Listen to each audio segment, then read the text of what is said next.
तो बच्चों welcome to the modern NCERT solution. तो आज हम फिर से आ गए कक्षा 10 का एक और वीडियो लेकर, जिसमें हम जीव विज्ञान के चैप्टर 2 यानी कि श्वसन रिस्पिरेशन का अति लघुत्तरीय क्वेश्चन आंसर इस वीडियो में हम करने वाले हैं। तो चलिए शुरू करते हैं। सबसे पहला क्वेश्चन देखते हैं। देखिए पहला क्वेश्चन है, ऑक्सीजन की अनुपस्थिति में ग्लूकोज के ऑक्सीकरण को क्या कहते हैं। देखिए अनुपस्थिति में हो जाएगा आपका अवायवीय या अनॉक्सी, उपस्थिति में वायवीय या ऑक्सी। चलिए 2 नंबर का आंसर देखते हैं हम क्वेश्चन। ऑक्सीजन की उपस्थिति में ग्लूकोज के ऑक्सीकरण को क्या कहते हैं। तो देखिए उपस्थिति आ गया तो यहाँ वायवीय या ऑक्सी हो जाएगा, वायवीय या ऑक्सी श्वसन, वायवीय या ऑक्सी श्वसन। चलिए 3 नंबर देखते हैं। जैव कोशिकाओं में रासायनिक ऊर्जा का सार्वजनिक वाहक क्या कहलाता है। देखिए एटीपी कहलाता है, एडिनोसाइड ट्राइफॉस्फेट, एटीपी। चलिए 4 नंबर है, कोशिकीय ईंधन किसे कहते हैं।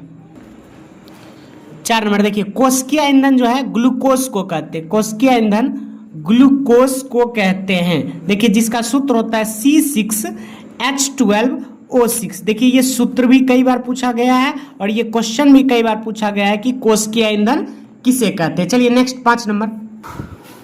संपूर्ण श्वसन क्रिया को 2 प्रमुख चरणों के नाम क्या हैं। देखिए 2 प्रमुख चरण जो है, पहला हो जाएगा आपका कोशिका द्रव्य, दूसरा हो जाएगा माइटोकॉन्ड्रिया। चलिए 6 नंबर देखते हैं। 6 नंबर क्वेश्चन है, श्वसन जीवों के लिए क्यों आवश्यक है। जो हम सांस लेते हैं वो हमारे लिए क्यों आवश्यक है। चलिए देखते हैं इसका आंसर।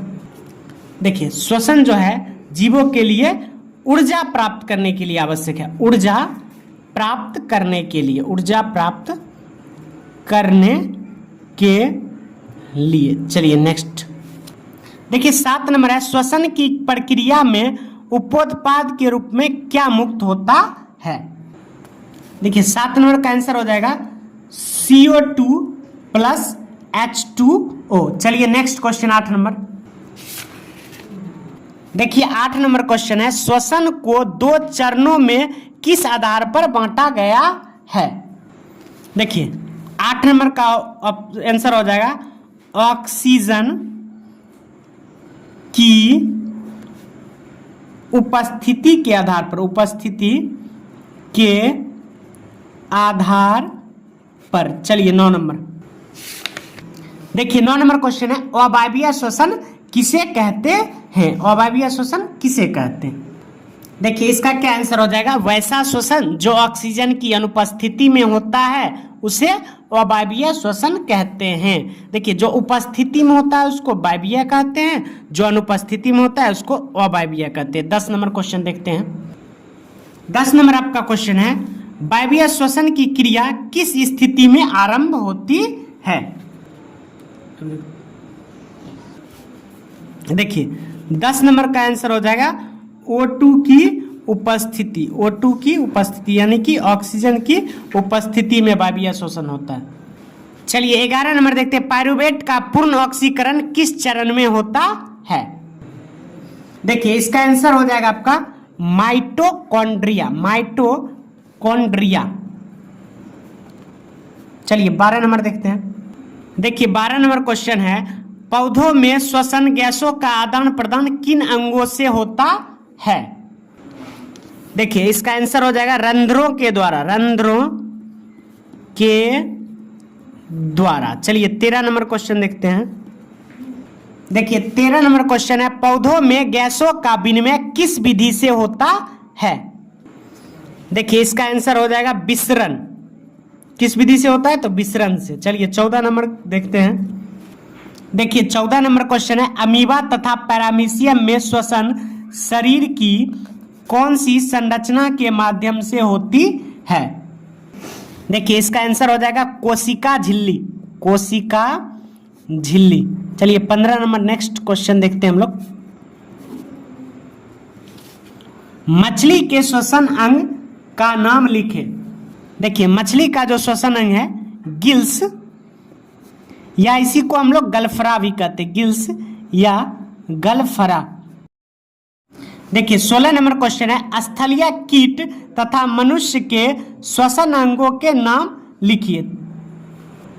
देखिए इसका आंसर क्या होगा, नासिका छिद्र, नासिका छिद्र, ट्रेकिया और हो जाएगा फेफड़ा लास्ट। चलिए नेक्स्ट 17 नंबर क्वेश्चन देखते हैं।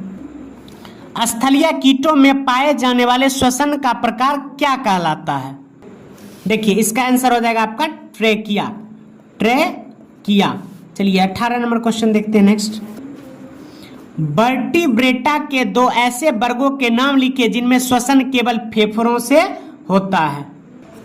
चलिए देखिए 18 नंबर का आंसर हो जाएगा एबीज और मनुष्य, एबीज और मनुष्य। चलिए 19 नंबर नेक्स्ट देखते हैं। मनुष्य में श्वसन क्रिया में प्रयुक्त संपूर्ण अंगों के नाम लिखे। चलिए 19 का आंसर देखते हैं। देखिए इसका हो जाएगा आंसर नासिका, ट्रेकिया,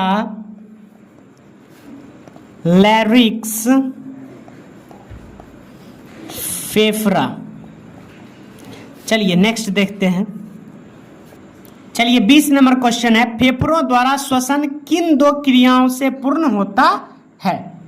देखिए 20 का आंसर हो जाएगा प्रश्वास और उच्छ्वास। देखिए सांस लेते हैं तो उसको प्रश्वास कहते हैं और सांस छोड़ते हैं तो उसको उच्छ्वास कहते हैं। चलिए 21 नंबर नेक्स्ट देखते हैं। 21 नंबर है, पचे हुए भोज्य पदार्थ से ऊर्जा का उत्पादन किस क्रिया से होता है। यानी कि जो भोजन पच जाता है उससे ऊर्जा का उत्पादन जो होता है किस क्रिया से होता है। चलिए इसका आंसर देखते हैं। देखिए इसका आंसर जो हो जाएगा श्वसन। क्या हो जाएगा, श्वसन। चलिए नेक्स्ट 22 नंबर देखते हैं। देखिए 22 नंबर है, ईस्ट में पायरुवेट से इथेनॉल किस क्रिया द्वारा बनता है। चलिए इसका आंसर देखते हैं। देखिए इसका आंसर जो है वो हो जाएगा किण्वन द्वारा, किण्वन द्वारा। चलिए 23 नंबर नेक्स्ट देखते हैं। देखिए 23 नंबर है, ज्यादा चलने के बाद हमारी मांसपेशियों में ऐंठन किस यौगिक के निर्माण से होता है। देखिए जब हम कभी ज्यादा चलते हैं या व्यायाम करते हैं तो हमारे पैरों में दर्द होता है, यानी क्या चीज हमारे पैरों में होता है जिसके कारण हमारे पैरों में या मांसपेशियों में ऐंठन होता है। तो चलिए इसका आंसर देखते हैं। देखिए जब हम लोग अत्यधिक व्यायाम या चलते हैं तो हमारे पैरों में लैक्टिक अम्ल का जमाव हो जाता है, लैक्टिक अम्ल का जमाव हो जाता है जिसके कारण हमें बहुत सारी कठिनाइयों का सामना करना पड़ता है। चलिए नेक्स्ट 24 नंबर क्वेश्चन का आंसर देखते हैं। श्वसन के प्रथम चरण में बने पायरुवेट का पूर्ण ऑक्सीकरण कहाँ होता है। देखिए इसका आंसर हो जाएगा आपका माइटोकॉन्ड्रिया, माइटोकॉन्ड्रिया। देखिए 25 नंबर है, ग्रसनी कंठ द्वार के नीचे कहाँ खुलती है। देखिए कह रहा है ग्रसनी जो है कंठ द्वार के नीचे कहाँ खुलती है। चलिए इसका आंसर देखते हैं 25 नंबर का। देखिए 25 नंबर का जो है आपका आंसर हो जाएगा लैरिक्स में। कहाँ खुलती है, लैरिक्स में। चलिए 26 नंबर का आंसर देखते हैं। प्रत्येक श्वासनी फेफड़ों में प्रवेश कर विभाजित होने के बाद क्या बनाती है। चलिए इसका आंसर देखते हैं 26। देखिए इसका आंसर आपका हो जाएगा श्वसनिकाएं, श्वसनिकाएं। चलिए नेक्स्ट 27 नंबर देखते हैं। देखिए 27 नंबर है, मनुष्य के शरीर में फेफड़ा कहाँ अवस्थित रहता है। यानी मनुष्य में जो श्वसन अंग है फेफड़ा वो कहाँ अवस्थित रहता है। देखिए इसका आंसर हो जाएगा वक्ष गुहा में। कहाँ, वक्ष गुहा में। चलिए नेक्स्ट 28 नंबर देखते हैं। 28 नंबर आपका है, वक्ष गुहा के पश्च भाग में अवस्थित एक गुंबद के आकार की संरचना को क्या कहते हैं। यानी वक्ष गुहा के पिछला जो भाग है उसमें एक गुंबद के आकार की संरचना होती है जिसे हम लोग क्या कहते हैं। चलिए इसका आंसर देखते हैं। देखो उसे हम लोग जो है डायफ्राम कहते हैं, डायफ्राम। फ्रॉम। चलिए 29 नंबर क्वेश्चन का आंसर देखते हैं। आपका 28 नंबर है, हीमोग्लोबिन कहाँ अवस्थित रहता है।